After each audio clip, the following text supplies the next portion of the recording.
Hi, I'm Dave from boyinaband.com. Whilst wandering around the Boyinaband forum, I noticed some fantastic tutorials showing how to make some frickin' dirty robotic basses, made by a producer called Dub.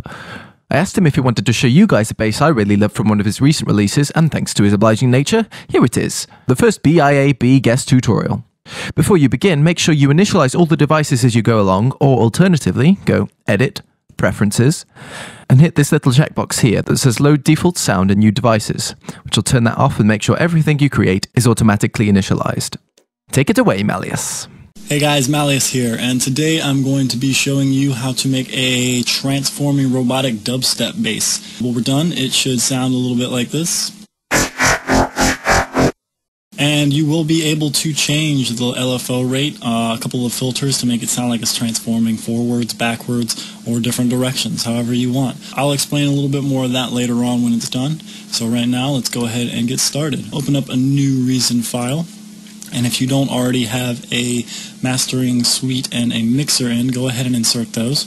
And then after that, insert a combinator by right-clicking and going to combinator. Now this combinator, you can name anything transformer-oriented, like Autobots roll out and transform, because I am a weird British Optimus Prime. Okay, and after that, you are going to create an NN19 digital sampler. And what you'll be doing with this is resampling.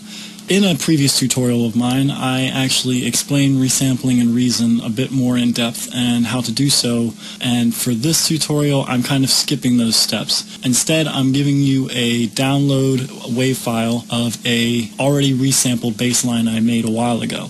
I actually don't have that bass line anymore, but it's very similar to the one that I show you how to make in my DATSIC Excision tutorial. So if you want to check out either one of those tutorials, feel free to check out my channel and learn more on those topics. But for now, you're going to go ahead and load up the sample that you download in the description. Right-click the No Sample, browse samples, and find where that sample has been saved to your computer. It should be called Robot Resample Bass 1, and it sounds like this. So, now that that has been inserted, you're going to turn the loop up to forward so that it continuously loops from the beginning, and then change the range up to 12 for a full octave in case you want to use the pitch bend. From there, you're pretty much done with the sampler. Now you're going to be adding the processing. These are just effects that change the way that that initial sound sounds. So, insert, create a maelstrom. And actually you can go ahead and make another maelstrom, a Scream 4 distortion unit, and an M-class equalizer. And when you flip the rack over, some of this is connected already, but others are not. So what we're going to do is we're going to connect this up the way that you're going to have to. You're going to remove the from devices and change the audio output to the input of the maelstrom, the main output of this maelstrom to the second,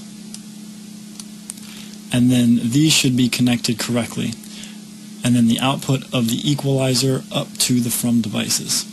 Now this process chain has basically made it so that the sampler is playing the note, it's going to both maelstroms, then the scream, then the equalizer, and back up to the combinator, which goes into the mixer, from the mixer to the output. So, flipping the rack back around, you are going to be, let's name these just so that they don't get confusing. This is going to be the sample, so go ahead and change it to sample. Maelstrom 1 can be changed to LFO rate. 2, go ahead and name it frequency automation. The Scream 4 is obviously just a Scream 4, and the equalizer is just that. As this states, this will be the LFO rate. All that will be used on this maelstrom is in fact mod B for the rate. So you can turn everything else that is lit up off, that is already on. You're also going to want to change the volume down to 64, because the volume of this synthesizer will change how things sound in the long run. It'll be more driven through the rate of how things go through the LFO, and you don't want it to be too loud. You also want to change the range to 12, so it's a full octave. And then on the next one, do the exact same thing for the range. For this, you won't be using mod B, A, or the oscillators. But you will need the shaper and routing both filters A and B through the shaper. So both filters should be bandpass 12s, and the shaper should be a quant at 74. Okay, now as this states, the frequency automation will be done through these knobs here. We will be setting all of these settings, the rate, the frequency knobs, and a little bit of EQ up to these rotary knobs so that it's easier to navigate in the sequencer. This will be explained a little bit more in a few minutes when we get to it. Now when we get to the screen, we're going to turn the cut on and the body and have the damage set to, actually it's going to stay in overdrive, so set the damage to 44. P1 is going to be 96. P2 is going to be 81. The cut will have a low of 28, a mid of -26, and a high of 4. The resonance will be 22. The scale will be 91. An auto of 0, a type A, and the master will stay the same. Now on to the equalizer. You're going to turn all of these on. Parameter 1 or parametric 1 is not going to need changed, but you can if you want. It's just going to be a slight boost in the low and the high, and then the mids are going to be changing from left to right through both. If you want, you can actually change parameter 1 and a little bit of a dip so that it just gives it a little bit more character.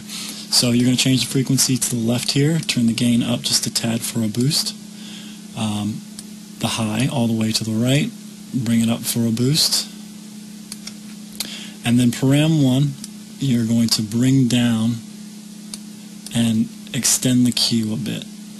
Now, like I said, this knob here is going to be automated so that this will be moving back and forth through the frequency. So what we're going to do here, before we actually get to that step, I want you to flip the rack around and I'm going to explain something pretty cool that I figured out through just messing around. If you add the CV input from mod B of the top LFO rate maelstrom into the damage control of the screen, you're also going to want to change this to 56. What this is doing is every time the rate goes through the waveform, the LFO changes, along with going through and changing every setting of this screen. So the damage control is being automated as well through each one of these settings. So when the LFO goes through, it changes this as well, along with everything else that's being changed to give it that transforming sound. So what we're going to do now is we can name every single one of these rotaries. The first one will be LFO rate auto for automation. Rotary 2 will be filter A auto. 3 will be filter B. And rotary 4 will be the EQ auto. Now what you're going to do is you're going to assign these to the programmer.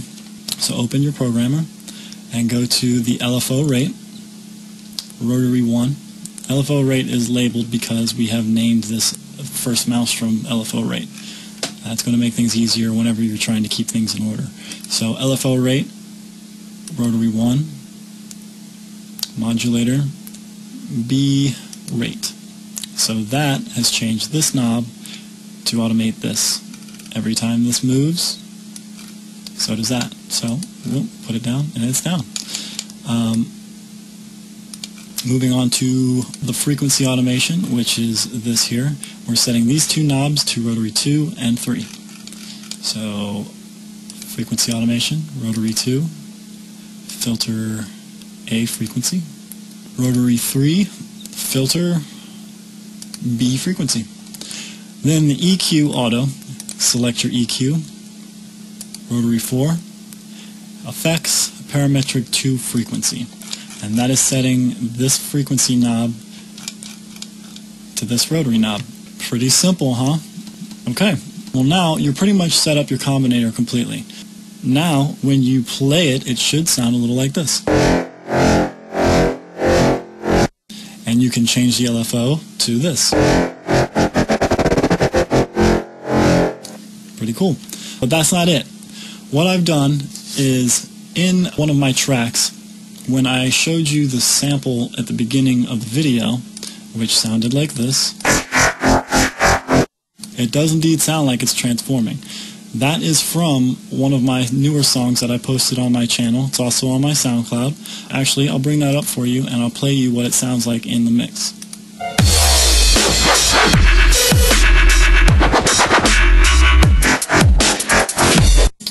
That last little bit was indeed this.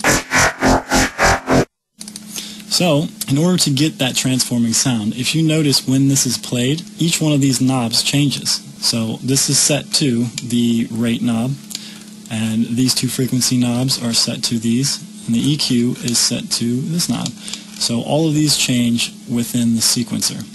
By right-clicking and edit automation for each one of these, if you now go to the sequencer, each one of these should be opened.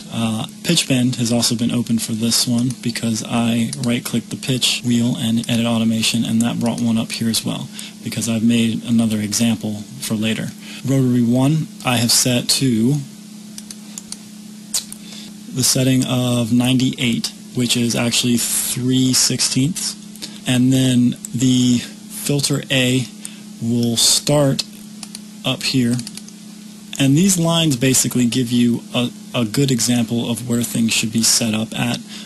It takes a little bit of working to get used to where these points are, but you're basically setting points on how far the knob is moved. So this is the center of the knob, and this is the left and the right. So when you turn the knob to the left, you will set a point to farthest left and farthest right if you put it up. So this is set to the farthest right and the left. I set it about midway through both, and that way it goes from right to middle, then up to right to middle again. And I've set that again here on Rotary 3. So both filters will do the exact same thing for both knobs. Rotary 4, which is the EQ, is the same type of situation, but it's this knob here, and it's changing where in the frequency line it goes. So when it's played, it does in fact go through each wave. That's pretty much the explanation for that. You can fool around with any of those there, add some pitch in, and you can get it to sound like it's transforming. That sounded like it was transforming forward. This can go backwards by... And that just changed the rate of the LFO to different speeds, and I put a pitch bend so that it moved up, and then I reversed everything that was set on this one to something completely different.